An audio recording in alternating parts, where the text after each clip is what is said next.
Hello बच्चों, कैसे हो आप लोग। बच्चों आज जो है हम अलजेब्रिक एक्सप्रेशन का जो पूरा इंट्रोडक्शन होता है आज हम इस वीडियो में हम बताने वाले हैं। ठीक है कि इसमें हम ये बताएंगे कि अलजेब्रिक एक्सप्रेशन क्या होता है, ठीक है, टर्म्स क्या होती है, वेरिएबल क्या होता है, कांस्टेंट टर्म क्या होती है, ठीक है, और किस तरह से हम अलजेब्रिक एक्सप्रेशन को इन टर्मों को जो है हम कैसे ऐड करते हैं, सब्ट्रैक्ट कैसे करते हैं, मल्टीप्लाई कैसे करते हैं और डिवीजन कैसे करते हैं। तो आइए शुरू करते हैं। तो बच्चों सबसे पहले तो देखो बेटा क्या है, हम ये जानेंगे कि अलजेब्रिक एक्सप्रेशन होता क्या है। ठीक है ना। तो देखो अलजेब्रिक एक्सप्रेशन में आप ये देखिए, a combination of constants and variables connected by any fundamental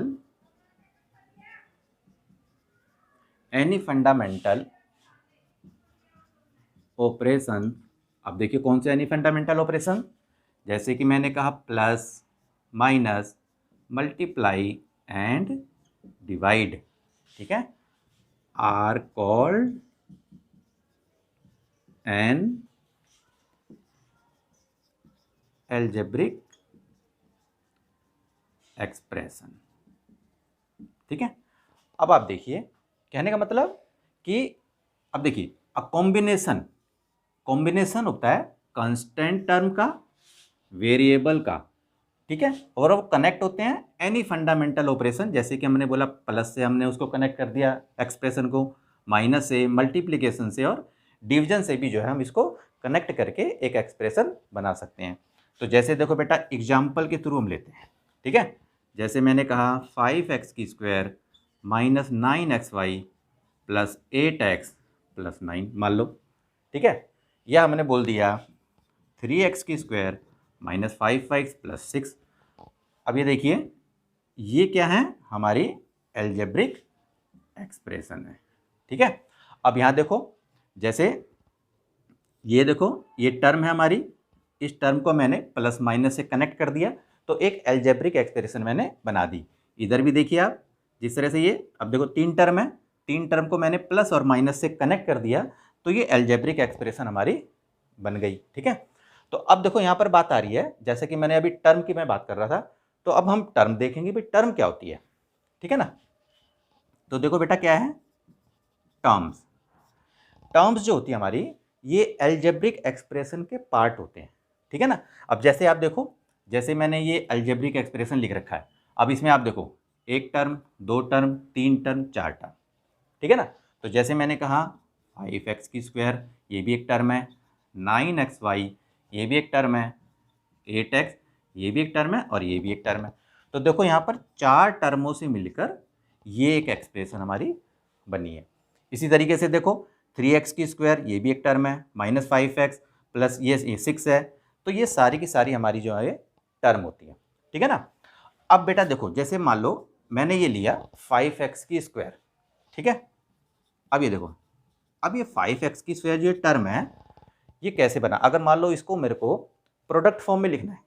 ठीक है, तो जैसे तुम देखो मान लो 5x मल्टीप्लाई x, अब देखो ये इसी तरीके से 5x² बनाइए, ऐसी मान लो माइनस 9xy है। अब इसको देखो आप, जैसे मैंने कहा -9 मल्टीप्लाई x मल्टीप्लाई y, तो अब ये देखो -9xy बन गया इस तरह से। ठीक है, तो बेटा एक चीज़ आप ध्यान रखना तो देखो ये टर्म है आपकी और ये इसका फैक्टर है। ठीक है, इनको हम कहते हैं फैक्टर। ठीक है, अब देखिए जैसे कि ये 5 है और देखो बेटा ये 9 है। ठीक है, ये 5 और 9 जो है तुम्हारे, इसको हम कहते हैं न्यूमेरिकल फैक्टर। ध्यान रखना ये सब न्यूमेरिकल फैक्टर्स।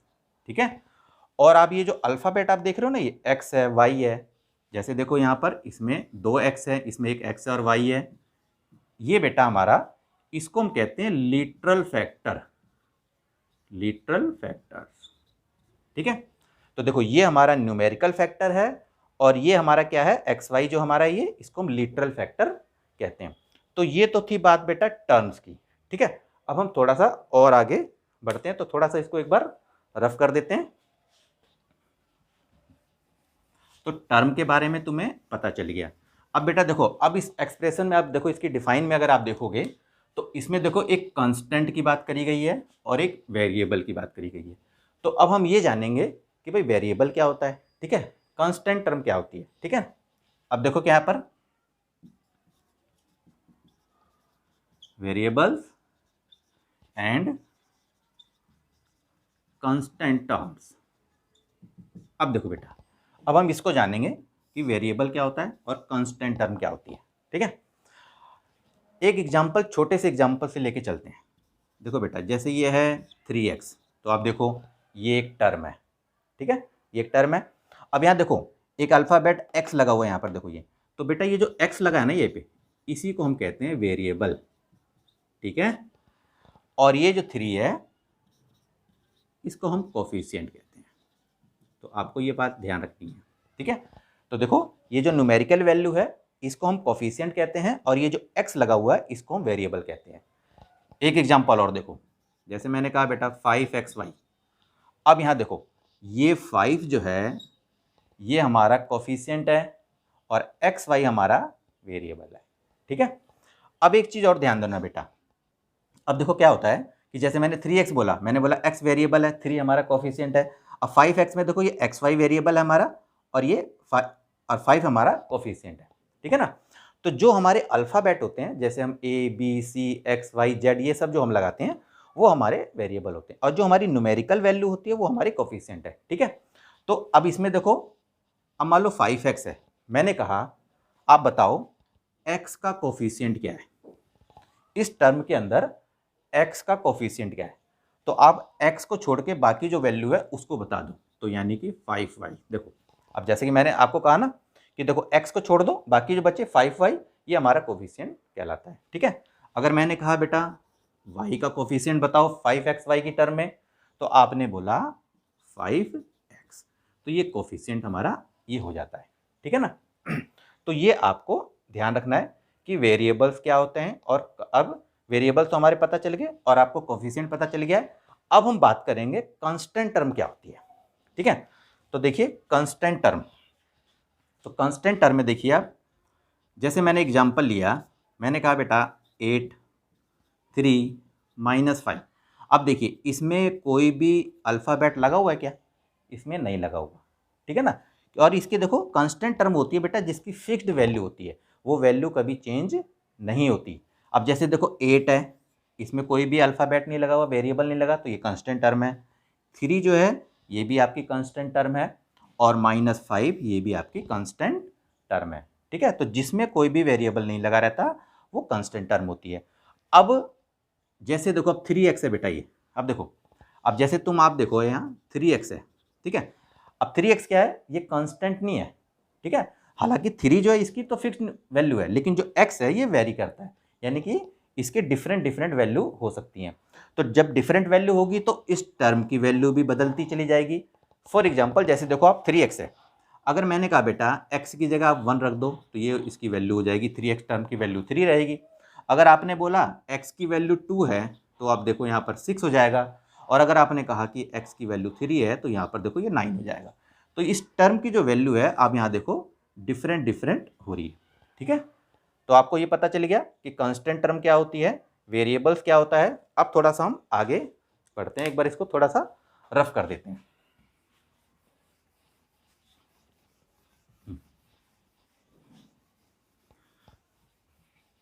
तो देखो बेटा कोफिशिएंट हो गया आपका, कांस्टेंट टर्म हो गई आपकी, ठीक है। टर्म होती क्या है, अलजेब्रिक एक्सप्रेशन क्या होता है, ये सारी बातें आपको पता चलेगी। अब हम इसके टाइप्स के बारे में बात करेंगे कि टाइप्स क्या होते हैं। तो हम बात करेंगे टाइप्स ऑफ अलजेब्रिक एक्सप्रेशंस, ठीक है। नंबर 1 बेटा, नंबर 1 बात कर रहे हैं हम, देखो मोनोमियल। अब देखो मोनोमियल क्या होता है बेटा, मोनो मतलब होता है सिंगल, एक 1, ठीक है। तो मोनोमियल का मतलब है कि वो एल्जेब्रिक एक्सप्रेशन जिसमें सिंगल टर्म होती है, ओनली वन टर्म होती है।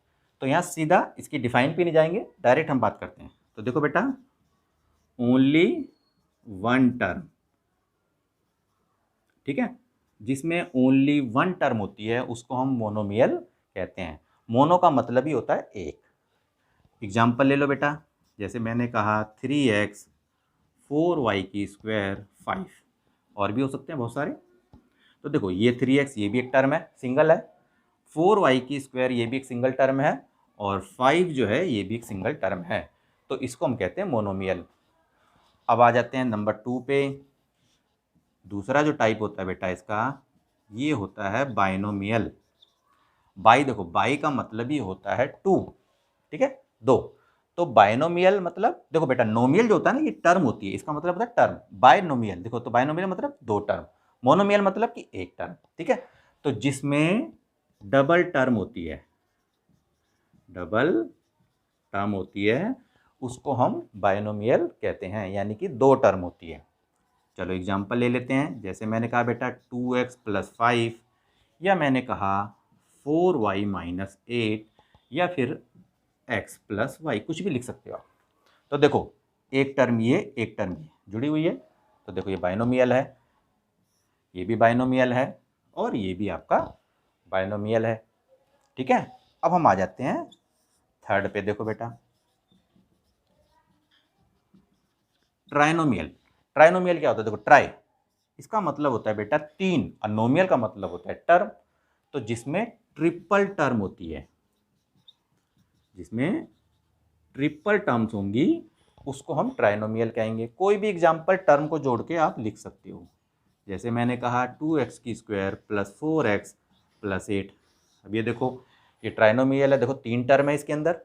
या मैं कुछ और भी एग्जांपल दे दूं, जैसे x y z, तो देखो बेटा ये इसमें भी तीन टर्म है, तो ये भी आपका ट्राइनोमियल होता है, ठीक है ना। अब हम एक बार थोड़ा इसको रफ करते हैं और आगे बढ़ते हैं जरा।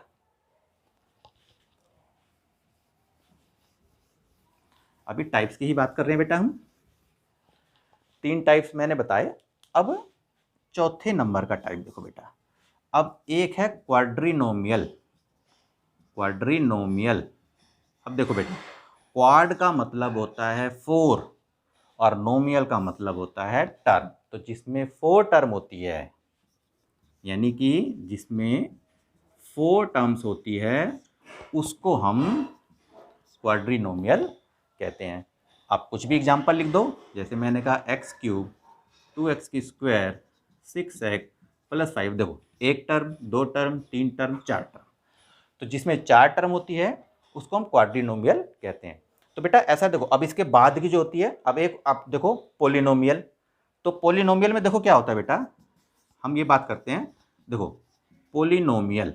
अब जैसे यहाँ देखो, पोली का मतलब ही होता है मैनी, और नोमियल का मतलब होता है टर्म। तो जिसके अंदर मैनी टर्म्स हो, यानी कि दो से ज़्यादा, तो दो से ज़्यादा जिसमें भी टर्म होगी, देखो ये भी एक टाइप का पोलिनोमियल है बेटा, ठीक है। तो दो से ज़्यादा जिसमें भी टर्म होगी, यानी कि मोर देन टू टर्म्स, ठीक है, तो उसको हम पोलिनोमियल कहते हैं। तो एग्जाम्पल आप कुछ भी लिख दो, 3x की स्क्वायर 5x 6। देखो ये भी एक बेटा आपका पोलिनोमियल है, ये भी आपका एक टाइप का पोलिनोमियल है। तो बेटा ये तो थी आपकी टाइप्स ऑफ एल्जेब्रिक एक्सप्रेशन, यानी कि कौन कौन से उसके टाइप्स होते हैं, ठीक है। अब हम इसके कुछ ऑपरेशंस की बात करेंगे, जैसे कि हम क्या करते हैं। चलो एक चीज़ और बताता हूँ आपको मैं, जैसे कि हम टर्म्स के बारे में बात कर रहे थे, तो मैं टर्म्स में अब एक दो चीज़ें और आपको बताता हूँ, फिर उसके बाद इनके कुछ सॉल्यूशन की तरफ आगे बढ़ेंगे। देखो बेटा अब एक चीज़ और आपको याद रखनी है, वो है ये कि लाइक टर्म्स क्या होते हैं। ये देखो बेटा कि लाइक टर्म्स हमारे क्या होते हैं। तो लाइक टर्म्स का मतलब है जिसमें सेम काइंड ऑफ वेरिएबल हो, ठीक है, यानी कि सेम काइंड ऑफ वेरिएबल, ये आपको ध्यान रखना है। अब कैसे, एक टाइप्स की होनी चाहिए बेटा, जैसे मैंने कहा देखो बेटा 4xy, मैंने कहा -2xy, या मैंने कहा 6xy, या मैंने कहा 3xy। अब यहाँ देखो इसमें क्या है, सेम टाइप के वेरिएबल इसमें है। देखो आप, यहाँ भी xy है, यहाँ भी xy है, यहाँ भी xy है, और यहाँ भी xy है। तो ये हैं लाइक टर्म्स, इनको हम लाइक टर्म्स कहते हैं, जिसमें सेम टाइप के वेरिएबल होते हैं। जैसे एक और एग्जांपल देखो बेटा, मैंने कहा 3x² y, 5x² y, 9x² y। अब देखो इसमें भी देखो x² y, x² y, और यहाँ भी देखो x² y। तो इस तरह की जो टर्म होती है उसको हम लाइक टर्म कहते हैं। अब हम बात करते हैं अनलाइक टर्म की बेटा। अनलाइक टर्म्स, अनलाइक टर्म्स क्या होती है? अनलाइक टर्म्स मतलब इसमें देखो सेम काइंड ऑफ वेरिएबल, इसमें not same kind of variable, बस सीधा लिख दो बेटा, not same kind of variable. देखो जिसमें सेम काइंड ऑफ वेरिएबल्स नहीं होते, अलग अलग होते हैं, डिफरेंट डिफरेंट होते हैं। जैसे मैंने कहा एग्जांपल के थ्रू बेटा 3x, 4x², 9xy और 5z। अब तुम यहाँ देखो बेटा x लगा हुआ है, इस टर्म के अंदर x² है। तो देखो बेटा x और x² ये डिफरेंट है, ये मत सोचना कि यहाँ x लगा हुआ है सर, यहाँ भी x लगा हुआ है, तो क्या नाम, ये तो सेम काइंड है। नहीं, ये x² है, ये ओनली x है, तो ये डिफरेंट डिफरेंट है। अब यहाँ देखो जैसे ये xy, यहाँ देखो z है, तो जिसमें सेम काइंड ऑफ वेरिएबल नहीं होते उसको हम अनलाइक टर्म्स कहते हैं। ठीक है। और एक चीज और ध्यान रखना बेटा, कि जो लाइक टर्म्स होती है ना हमारी, हैं, लाइक टर्म्स को हम प्लस और माइनस कर सकते हैं। ठीक है। और जो अनलाइक टर्म्स होती हैं उसको आप प्लस भी कर सकते हो, माइनस भी कर सकते हो। देखो इधर मल्टीप्लाई भी और इस तरह से डिवाइड भी। तो देखो जैसे क्या है, अब इसमें ना वैसे तो प्लस होता है, लेकिन इसको छोड़ दो आप, ये देखो ये प्लस माइनस इसको क्रॉस कर दो, छोड़ो। आप मल्टीप्लाई कर सकते हो और डिवाइड कर सकते हो अनलाइक टर्म्स को। ठीक है। अब फॉर एग्जाम्पल अब आगे देखते हैं कि कैसे क्या करना है। तो आप इसको छोड़ देना, लाइक टर्म्स मतलब जिसको हम प्लस माइनस कर सकते हैं, और अनलाइक टर्म्स को हम मल्टीप्लाई और डिवाइड भी कर सकते हैं। ठीक है। अभी मैं बताऊंगा इसको आगे थोड़ा सा, अब आगे बढ़ते हैं थोड़ा सा।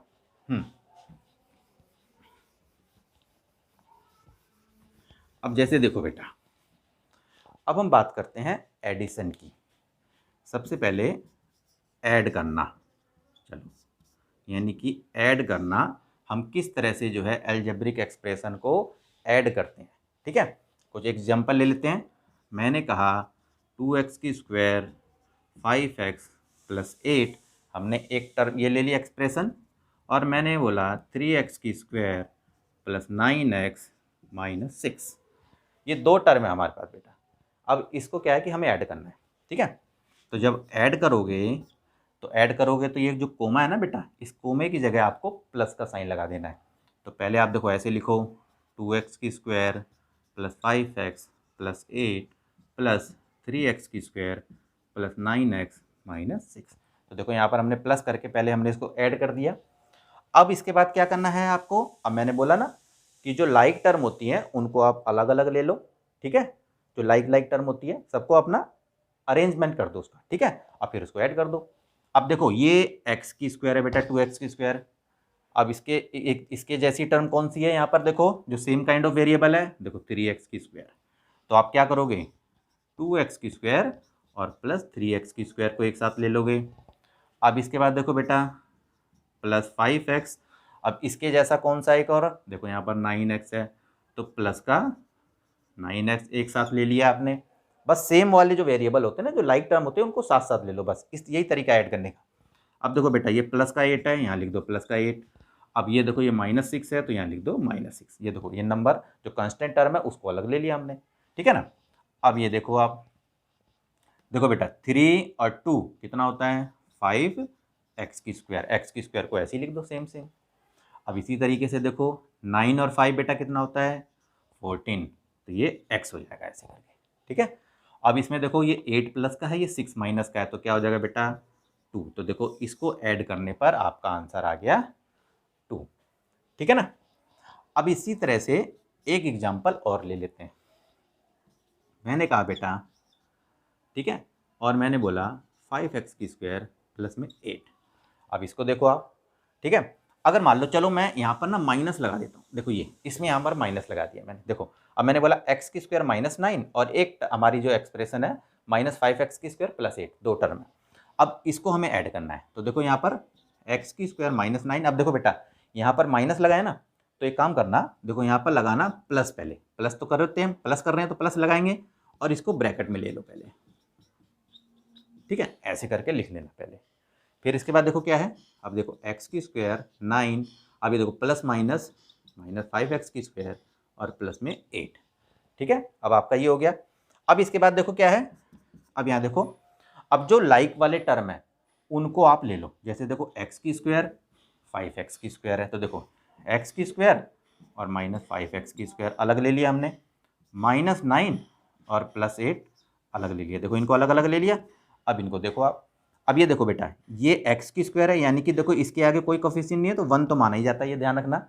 तो ये देखो 1 में से 5 जाएंगे तो क्या होगा बेटा -4 और एक्स की स्क्वायर ऐसे ही लगा दो सीधा। अब देखो -9 + 8, तो माइनस प्लस क्या होता है, माइनस होता है, तो 9 में से 8 जाएंगे तो -1, तो ये आपका इस तरह से आप ऐड कर सकते हो। तो बेटा अब हम आगे बढ़ेंगे सब्ट्रैक्ट की तरफ, कि इसको हम सब्ट्रैक्ट कैसे करते हैं।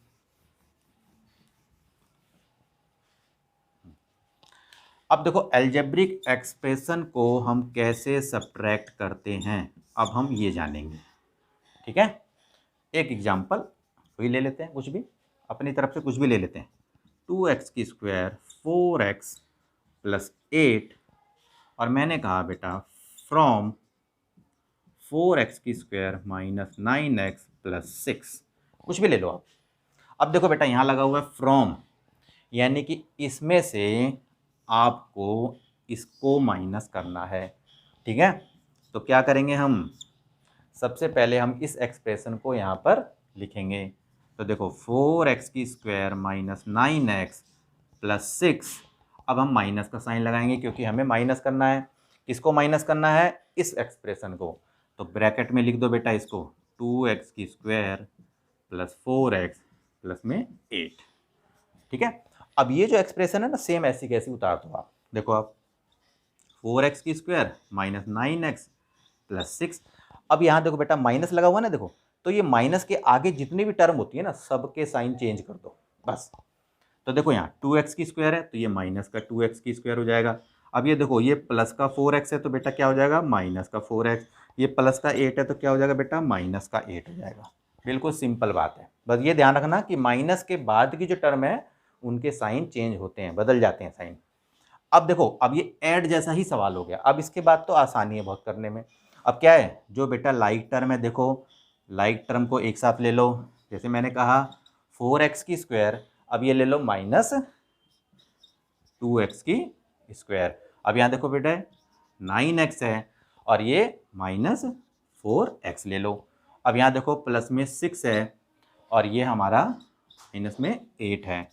अब यहाँ देखो 4x की स्क्वायर -2x की स्क्वायर, तो 4 में से 2 जाएगा बेटा तो आपका 2x की स्क्वायर हो जाएगा। अब ये देखो -9 -4, तो माइनस माइनस प्लस होता है, आंसर माइनस का ही आएगा, तो 9 और 4 13x हो गया बेटा।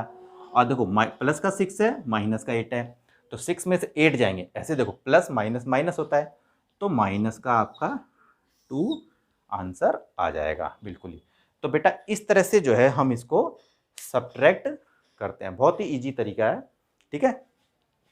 इसको देखो सब्ट्रैक्ट और ऐड जो है ना बेटा, ये देखो ये तो हॉरिजेंटल मेथड है, ठीक है, इसको हम कॉलम मेथड में भी करते हैं, ठीक है ना, तो आप उस मेथड से भी आप इसको आराम से कर सकते हो। अब हम बात करेंगे मल्टीप्लिकेशन की, ठीक है। तो आप वैसे इसको ना हॉरिजेंटल मेथड में ही करा करो ज़्यादातर, क्योंकि कॉलम मेथड में क्या होता है कई बार ना बच्चे कंफ्यूज हो जाते हैं, साइन लगाने में गड़बड़ कर देते हैं, ठीक है ना।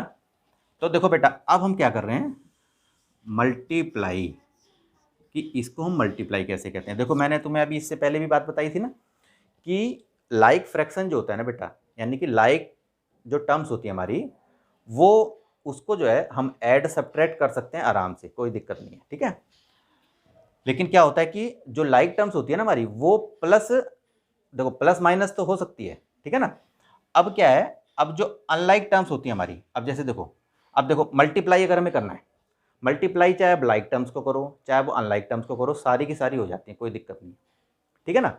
बस अब देखो जैसे मैंने कहा एग्जाम्पल के थ्रू, बेटा देखो पहले 4x है और -3x है। अब देखो वैसे देखोगे तो आप देखो 4x ये भी लाइक और ये देखो 3x दोनों लाइक टर्म है, ठीक है ना। तो लाइक टर्म तो मल्टीप्लाई भी हो जाता है और क्या नाम है डिवाइड भी हो जाता है, ठीक है ना, प्लस भी हो जाता है माइनस भी हो जाता है। अनलाइक टर्म जो होती है ना वो बेटा ऐड सब्ट्रैक्ट नहीं होती, लेकिन मल्टीप्लाई डिवाइड जरूर हो जाएगी, ठीक है। अब जैसे देखो बेटा इसको क्या करना है, इसको बिल्कुल सिंपल तरीका है करने का। देखो पहले लिखा आपने, देखो पहले नंबरों को लिख लो 4 × 3, अब यहाँ लिखो x × x। अब देखो 4 और 3 को मल्टीप्लाई करो, 4 3 = 12।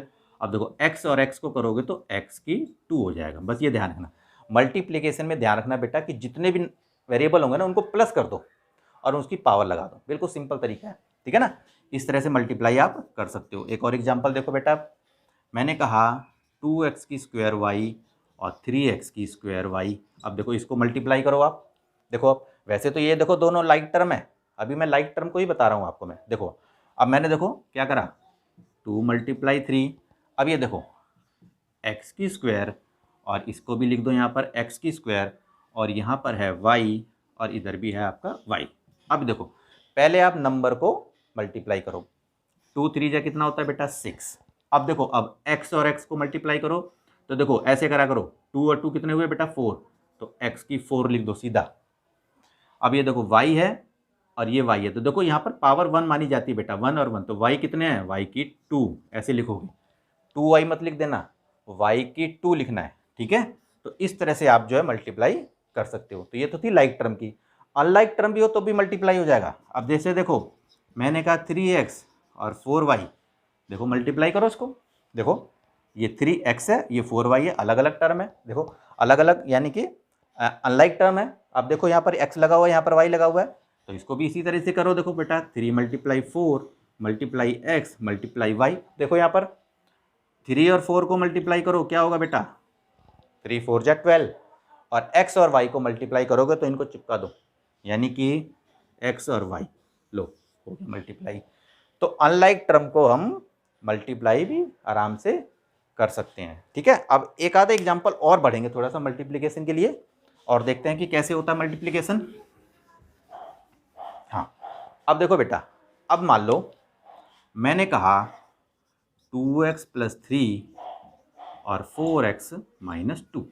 अब मैंने कहा बेटा इसको मल्टीप्लाई करो। अब देखो अब तो इसमें देखो क्या है, ऐसे करना, पहले हमने लिया 2x, देखो ये ले लिया हमने और इस पूरे को यहाँ लिख दो 4x - 2। फिर इसके बाद आपने लिया +3 और फिर इस पूरे को यहाँ लिख दो 4x - 2, ठीक है। अब देखो यहाँ क्या है, अब इसको इससे मल्टीप्लाई करो और इसको इससे मल्टीप्लाई, इधर भी देखो पहले इसको इससे मल्टीप्लाई करना है और इसको इससे मल्टीप्लाई। अब देखो 2 4 = 8 लिखो पहले और x और x को मल्टीप्लाई करोगे तो क्या होगा बेटा x की 2, ठीक है। अब देखो 2x है और -2 है तो 2 2 = -4x हो गया, बिल्कुल। अब इधर आ जाओ, देखो ये 3 प्लस का है और ये भी 4x प्लस ये है तुम्हारा, इनको मल्टीप्लाई करो, 3 4 = प्लस का 12x। अब देखो 3 प्लस का माइनस का 2 है, मल्टीप्लाई करोगे 3 2 = 6 तो -6 होता है, ये ध्यान रखना, ठीक है। अब देखो यहाँ पर क्या हो रहा है, देखो ये लाइक टर्म है, ये देखो दोनों, तो ये दोनों प्लस हो सकती हैं, ये तो नहीं होगा ना क्योंकि ये देखो ये अलग है, डिफरेंट है इससे, तो हमने इसको 8x² ऐसे लिख दिया। अब -4x + 12x, ठीक है। तो माइनस प्लस क्या होता है, माइनस होता है बेटा, तो क्या हो जाएगा इसका प्लस में 8x हो जाएगा और माइनस का 6, तो ये तुम्हारा आंसर। इस तरह से जो है इस तरह से भी आप मल्टीप्लिकेशन कर सकते हो। अब थोड़ा सा एक डिवीजन की बात करते हैं बेटा, ठीक है। तो इसमें क्या है कि ना आपको देखो ऐड भी पता चल गया, सब्ट्रैक्ट भी, मल्टीप्लाई कैसे हो रहा है, और अब बात आती है डिवाइड। अब हम डिवाइड कैसे करते हैं, डिवाइड भी मैं आपको थोड़ा सा बता देता हूँ, बस 1 2 एग्जाम्पल लेके। अब देखो बेटा मैंने कहा 6x² y + 3x² y, और अगर डिवाइड करना हमें 3x² y से, मान लो ये डिवाइड करना है हमें, ठीक है। तो देखो इसको कैसे करोगे, देखो 6x² y अपॉन में इसको लिख दो 3x² y प्लस अब देखो 3x की स्क्वायर वाई अपॉन में इसको लिख दो 3x की स्क्वायर वाई। अब यहाँ देखो क्या है, देखो 3 1 जा 3, 3 2 जा 6, तो आपका ये 2 आ गया और ये तो पूरा पूरा कट गया बेटा। और ये देखो एक जैसे हैं तो ये कट गया आपका, तो +1 यानी कि इस तरह से आपका आ रहा है बेटा। ठीक है। अच्छा अब इसके बाद देखो क्या है आपका, अब इसके बाद देखो क्या है बेटा, मैंने कहा 8xy प्लस 4x की स्क्वायर वाई। ठीक है। अब आपको डिवाइड करना है देखो 4xy से। अब यहाँ देखो पहले आप, ठीक है, तो इस तरह से हम इसको डिवाइड करना है। तो देखो बेटा डिवाइड करना है तो दोनों टर्म को डिवाइड करते हैं ना, तो देखो 8xy अपॉन में 4xy प्लस 4x की स्क्वायर वाई अपॉन में 4xy। अब यहाँ देखो बेटा 4 2 जा 8, तो 2xy से xy कट गया। अब यहाँ देखो क्या है, 4 से 4 कट गया बेटा, ये x ओनली है, एक x है और यहाँ पर x की 2 है, तो खाली x बचेगा, y से y कट गया, तो आपका 2 प्लस में x आपका ये आंसर आ गया। ठीक है ना। तो आपको ये ध्यान रखना है बिल्कुल कि किस तरह से जो है ना हम इसको डिवाइड करते हैं। ठीक है ना। तो डिवीजन पे कभी नेक्स्ट में भी हम आगे वीडियो बनाएंगे, क्योंकि डिवीजन में और भी ज़्यादा है, मल्टीप्लिकेशन डिवीजन के लिए हम कभी नेक्स्ट में भी बनाएंगे। तो बेटा आज के लिए आपको इतना ही है। अगर आपको मेरी ये वीडियो अच्छी लगी हो तो आप इसे लाइक कीजिए। ठीक है। और जो भी मेरे इस चैनल पे अभी नए जुड़े हैं ना, अगर उनको ये वीडियो अच्छी लगी हो तो आप इसे लाइक कीजिए, मेरे चैनल को सब्सक्राइब कीजिए, ताकि मेरी आने वाली जो आगे की वीडियो होगी ना तो उसका नोटिफिकेशन आपको मिलता रहे। ठीक है बेटा। तो बेटा आज के लिए इतना ही। ओके।